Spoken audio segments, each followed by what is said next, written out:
ആകാശവാണി.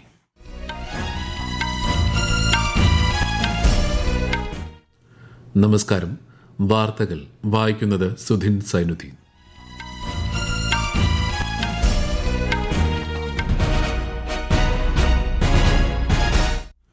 പ്രധാന വാർത്തകൾ. പ്രധാനമന്ത്രി നരേന്ദ്രമോദിയുടെ ഇന്തോനേഷ്യൻ സന്ദർശനം തുടരുന്നു. പ്രസിഡന്റ് പ്രബോവോ സുബിയാന്തോയുമായി ഇന്ന് ഉഭയകക്ഷി ചർച്ച നടത്തും. സഹകരണ മേഖലയെ ആധുനികവൽക്കരിക്കാനും 30 കോടി ജനങ്ങളുടെ ജീവിതത്തിന് പുതിയ ഊർജ്ജം പകരാനും സഹകരണ മന്ത്രാലയത്തിന് കഴിഞ്ഞതായി കേന്ദ്രമന്ത്രി അമിത്ഷാ. പശ്ചിമേഷ്യൻ പര്യടനത്തിന്റെ ഭാഗമായി ബഹ്റൈനിലെത്തിയ വിദേശകാര്യമന്ത്രി എസ് ജയശങ്കർ ബഹ്റൈൻ വിദേശകാര്യമന്ത്രിയുമായി കൂടിക്കാഴ്ച നടത്തി. ബ്രിക്സ് വനിതാ പ്രവർത്തക സമിതി യോഗം കൊച്ചിയിൽ തുടരുന്നു. ക്രിയാത്മകമായ സഹകരണത്തിന് യോഗം വഴിയൊരുക്കുമെന്ന് കേന്ദ്ര വനിതാ ശിശു വികസന മന്ത്രാലയം സെക്രട്ടറി അനിൽ മാലിക്. ക്രിസ്ത്യാനോ റൊണാൾഡോയുടെ ലോകകപ്പ് മോഹങ്ങൾക്ക് വിരാമം. പോർച്ചുഗലിനെ തകർത്ത് സ്പെയിൻ ക്വാർട്ടറിൽ. ഉത്തര കേരളത്തിൽ ശക്തമായ മഴയ്ക്ക് സാധ്യത. 5 മഞ്ഞ ജാഗ്രത.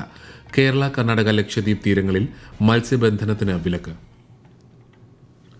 വാർത്തകൾ വിശദമായി. ത്രിരാഷ്ട്ര സന്ദർശനത്തിന്റെ ഭാഗമായി ഇന്തോനേഷ്യയിലെത്തിയ പ്രധാനമന്ത്രി നരേന്ദ്രമോദി പ്രസിഡന്റ് പ്രബോവോ സുബിയാന്തോയുമായി ഇന്ന് ഉഭയകക്ഷി ചർച്ച നടത്തും.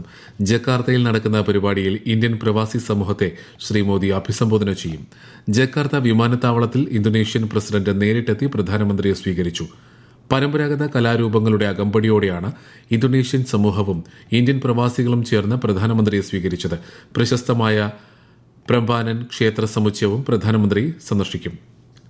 പ്രധാനമന്ത്രി നരേന്ദ്രമോദിയുടെ ഇന്തോനേഷ്യൻ സന്ദർശനം ഇരു രാജ്യങ്ങളും തമ്മിലുള്ള ബന്ധം കൂടുതൽ ആഴത്തിലാക്കുമെന്നാണ് വിലയിരുത്തൽ. സന്ദർശന വേളയിൽ നിരവധി കരാറുകളിലും ഒപ്പുവയ്ക്കും.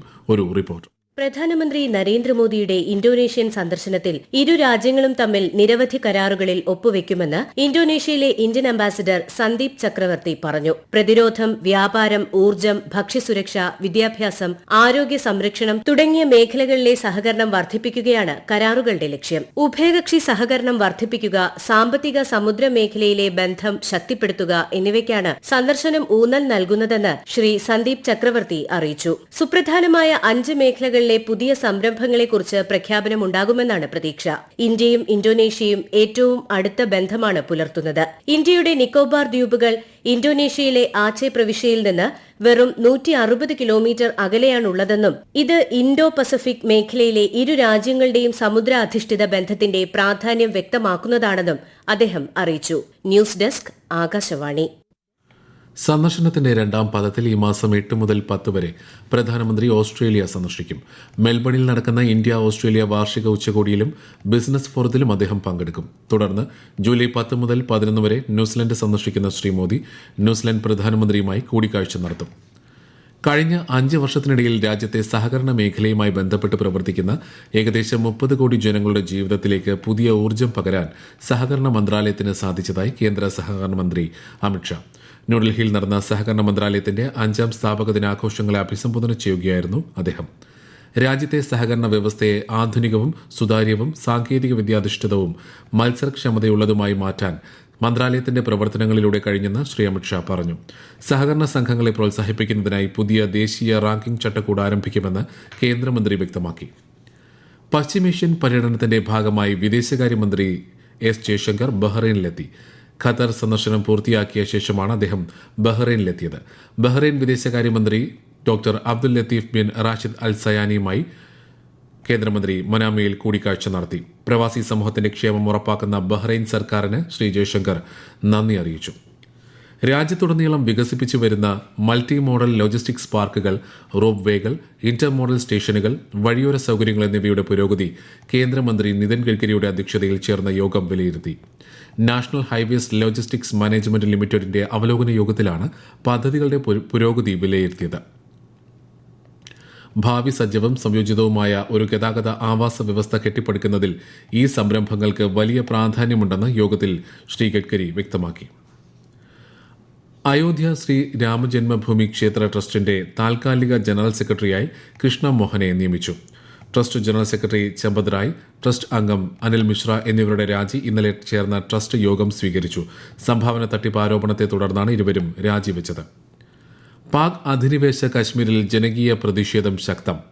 48 മണിക്കൂറിനുള്ളിൽ തങ്ങളുടെ ആവശ്യങ്ങൾ അംഗീകരിക്കാൻ Jammu Kashmir joint Awami action committee Pakistan സർക്കാരിന് അന്ത്യശാസനം നൽകി. പാക് സേനയുടെ നടപടികൾക്കെതിരെ വിവിധ പ്രദേശങ്ങളിൽ പ്രതിഷേധം ശക്തമായതോടെ വ്യാപക ഷെല്ലാക്രമണവും ഏറ്റുമുട്ടലുകളും റിപ്പോർട്ട് ചെയ്യപ്പെട്ടിട്ടുണ്ട്.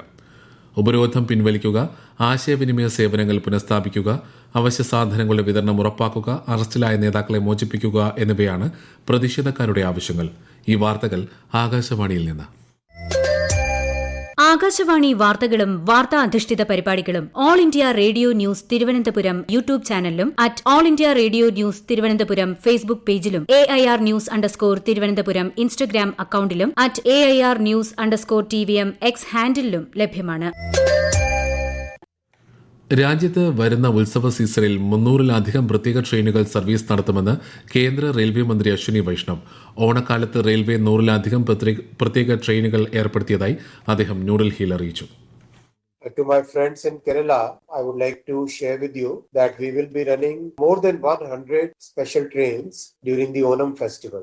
रेलवे हमेशा लो इनकम और मिडिल क्लास फैमिलीज की सवारी है, इसलिए बहुत ध्यान दिया गया है कि अफोर्डेबल सर्विसेज ज्यादा से ज्यादा बढ़े. ആത്മനിർഭർ പഞ്ചായത്ത് പദ്ധതിയെക്കുറിച്ചുള്ള ബോധവൽക്കരണ ശില്പശാല ഇന്ന് കൊച്ചിയിൽ നടക്കും. കേന്ദ്ര പഞ്ചായത്ത് രാജ് മന്ത്രാലയത്തിന്റെ ആഭിമുഖ്യത്തിൽ കേരള തദ്ദേശ സ്വയംഭരണ വകുപ്പുമായി സഹകരിച്ച് ഹൈബ്രിഡ് രീതിയിലാണ് ശില്പശാല സംഘടിപ്പിക്കുന്നത്.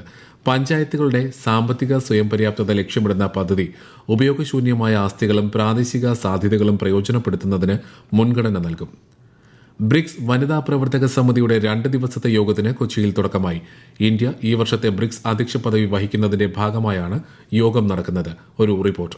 സ്ത്രീ ശാക്തീകരണം, സ്ത്രീകളുടെ നേതൃത്വത്തിലുള്ള വികസനം തുടങ്ങിയവയാണ് യോഗത്തിലെ പ്രധാന ചർച്ചാ വിഷയം. അർത്ഥവത്തായ ചർച്ചകൾക്കും പരസ്പര പഠനത്തിനും ക്രിയാത്മകമായ സഹകരണത്തിനും ഈ യോഗം വഴിയൊരുക്കുമെന്ന് പ്രതിനിധികളെ സ്വാഗതം ചെയ്തുകൊണ്ട് വനിതാ ശിശുവികസന മന്ത്രാലയം സെക്രട്ടറി അനിൽ മാലിക് വ്യക്തമാക്കി. ഭരണരംഗത്തെ വനിതാ പങ്കാളിത്തത്തിലൂടെയും നേതൃത്വത്തിലൂടെയും കൂടുതൽ കരുത്തുറ്റ ഒരു ബ്രിക്സ് സഖ്യം രൂപീകരിക്കുക, സ്ത്രീകളുടെ സാമ്പത്തിക ഡിജിറ്റൽ പങ്കാളിത്തം ഉറപ്പാക്കുക, വനിതാ സംരംഭകത്വവും നൈപുണ്യ വികസനവും പ്രോത്സാഹിപ്പിക്കുക, ഭക്ഷ്യസുരക്ഷ, പോഷകാഹാരം എന്നിവയിൽ സ്ത്രീകളുടെ പങ്ക് ശക്തിപ്പെടുത്തുക തുടങ്ങിയവയാണ് 4 മേഖലകൾ. ബുധൻ, വ്യാഴം ദിവസങ്ങളിൽ വനിതാ മന്ത്രിതല യോഗം നടക്കും. പ്രതിരോധശേഷി, നൂതനാശയങ്ങൾ, സഹകരണം, സുസ്ഥിരത എന്നിവ കെട്ടിപ്പടുക്കുക എന്ന പ്രമേയത്തിന് കീഴിലാണ് ചർച്ചകൾ നടക്കുന്നത്. News desk, Akashvani. കേരളത്തിൽ സെൻസസ് 2027ന്റെ ഭാഗമായുള്ള വീടുകളുടെ വിവരശേഖരണം തുടരുന്നു. സെൽഫ് എന്യൂമറേഷൻ നടത്തിയവർക്ക് ഓൺലൈനിൽ ലഭിച്ച ID പരിശോധിച്ച് വിവരങ്ങൾ സ്ഥിരീകരിച്ച ശേഷമാണ് വിവരശേഖരണം നടത്തുന്നത്. സെൽഫ് എന്യൂമറേഷൻ നടത്താത്ത കുടുംബങ്ങളുടെ വിവരങ്ങൾ എന്യൂമറേറ്റർമാർ നേരിട്ട് രേഖപ്പെടുത്തും. കേരളത്തിൽ ഇന്ന് വിവിധ ജില്ലകളിൽ മഴയ്ക്ക് സാധ്യതയെന്ന് കേന്ദ്ര കാലാവസ്ഥാ വകുപ്പ്. മലപ്പുറം, കോഴിക്കോട്, വയനാട്, കണ്ണൂർ, കാസർഗോഡ് ജില്ലകളിൽ ഇന്ന് മഞ്ഞ ജാഗ്രതയാണ്. ആലപ്പുഴ, കോട്ടയം, എറണാകുളം, കോഴിക്കോട്, കണ്ണൂർ, കാസർഗോഡ് ജില്ലകളിൽ നാളെ മഞ്ഞ ജാഗ്രത നൽകിയിട്ടുണ്ട്. കേരളം, ലക്ഷദ്വീപ് തീരങ്ങളിൽ ഇന്നും നാളെയും, കർണാടക തീരത്ത് വെള്ളിയാഴ്ച വരെയും മത്സ്യബന്ധനത്തിന് വിലക്കേർപ്പെടുത്തി. ഫിഫ ലോകകപ്പ് പ്രീ ക്വാർട്ടർ പോരാട്ടത്തിൽ പോർച്ചുഗലിനെ തകർത്ത് സ്പെയിൻ ക്വാർട്ടർ ഫൈനലിൽ കടന്നു. ഏകപക്ഷീയമായ 1 ഗോളിനാണ് സ്പെയിനിന്റെ ജയം. മത്സരത്തിന്റെ 91-ാം മിനിറ്റിൽ മിക്കൽ മെറിനോയാണ് സ്പെയിനിനായി വിജയ ഗോൾ നേടിയത്. ഇതോടെ പോർച്ചുഗൽ ലോകകപ്പിൽ നിന്ന് പുറത്തായി. മറ്റൊരു പ്രീ ക്വാർട്ടറിൽ US ബെൽജിയത്തെ നേരിടുകയാണ്. ബെൽജിയം ഇപ്പോൾ 4-1 മുന്നിലാണ്. ഇന്ന് രാത്രി 9:30 നടക്കുന്ന പ്രീ ക്വാർട്ടറിൽ അർജന്റീന ഈജിപ്തുമായി ഏറ്റുമുട്ടും. ഇന്ത്യ ഇംഗ്ലണ്ട് 2020 പരമ്പരയിലെ 3ാം മത്സരം ഇന്ന്. ഇന്ത്യൻ സമയം രാത്രി 10 മണിക്ക് ഇംഗ്ലണ്ടിലെ ട്രെന്റ് ബ്രിഡ്ജ് ക്രിക്കറ്റ് സ്റ്റേഡിയത്തിലാണ് മത്സരം. പരമ്പരയിൽ ഇംഗ്ലണ്ട് 1-0 മുന്നിലാണ്.